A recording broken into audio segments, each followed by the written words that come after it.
আমরা চাইলেই জীবনটাকে সহজ করে নিতে পারি, ঠিক তেমনি চাইলেই রান্নাঘরের কাজগুলোকেও অনেকটা সহজ বানানো যায়। পরিকল্পনা, একটু গুছিয়ে কাজ করা, তাহলেই রান্না হয়ে যায় ঝটপট, সময়ও বাঁচে, কষ্টও কম হয়। আসসালামু আলাইকুম, সবার কি অবস্থা? আমি আলহামদুলিল্লাহ অনেক ভালো আছি আল্লাহর অশেষ রহমতে এবং আপনাদের দোয়াতে। সবকিছু যদি আগে থেকে একটু ভেবে করি, তাহলে রান্না আর ঝামেলা মনে হয় না, বরং আনন্দের হয়ে যায়। আসলে আমরা চাইলে অনেক কিছুই সহজে করে নিতে পারি, ইচ্ছে আর একটু চেষ্টা থাকলে সবই সম্ভব, কি তাই না? রমজান মাসে ইফতার টেবিলে ডালের বড়া বা পেঁয়াজও থাকবে না, এটা তো কল্পনাতেই করা যায় না। প্রতিটা মুসলমানের ঘরে ইফতারের সময় পেঁয়াজও যেন এক অবিচ্ছেদ্য অংশ।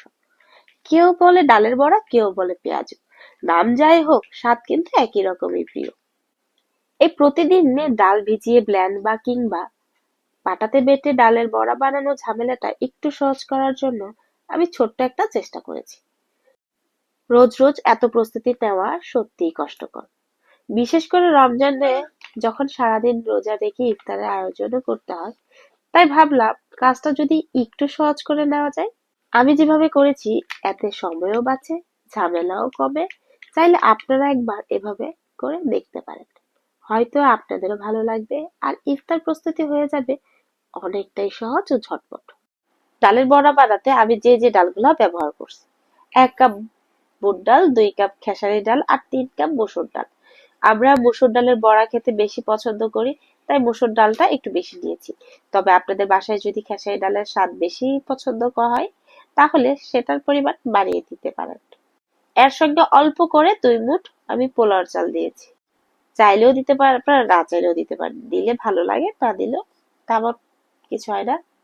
সব ডাল একসাথে করে প্রথমে পরিষ্কার পানিতে ভালোভাবে ধুয়ে দিতে হবে।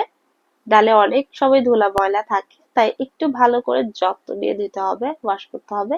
কয়েকবার ধুয়ে তারপর পরিষ্কার পানিতে ডালগুলো প্রায় 2 ঘন্টার মতো আমি ভিজিয়ে রাখছি। তাহলে ডালগুলো ব্লেন্ড করতে এবং বড়া বানাতে অনেক ভালো হবে। ডালগুলা ভালোভাবে ধুয়ে পরিষ্কার করার পর আমি একটি জালিতে তুলে পানি ভালোভাবে ঝরিয়ে দিয়েছি। এরপর কিছু সময় রোদে রেখে দিয়েছি, যেন ভেতরে অতিরিক্ত পানিটুকু শুকিয়ে যায়। রোদে শুকানোর পর যখন দেখলাম ডালগুলো একটু ঝরঝরা হয়েছে, তখন একটি কড়াইয়ে গরম করে হালকা আঁচে একটু নাড়াচাড়া করে ভেজে নিয়েছি। খুব বেশি ভাজা নয়, শুধু হালকা একটা ভাজা দিয়েছি। এতে করে যদি ডালের ভেতরে সামান্য পানিও থেকে, সেটা ভালোভাবে শুকিয়ে যায়, ফলে ডাল সংরক্ষণ করা ও সহজ হয়।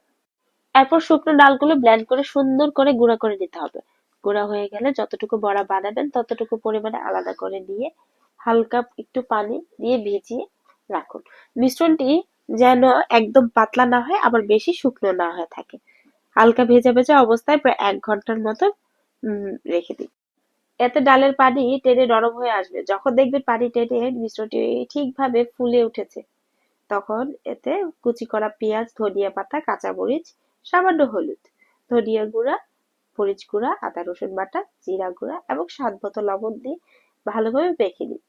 তারপর হাতে দিয়ে ছোট ছোট করে বড়া বানিয়ে নিলেই প্রস্তুত। এভাবে আগে থেকে গুঁড়া বানানো থাকলে ইফতারের সময় খুব সহজে ঝটপট ডালের বড়া তৈরি করা যায়। সময়ও বাঁচে, পরিশ্রমও কম হয়। আপনারাও চাইলে এভাবে চেষ্টা করে দেখতে পারেন।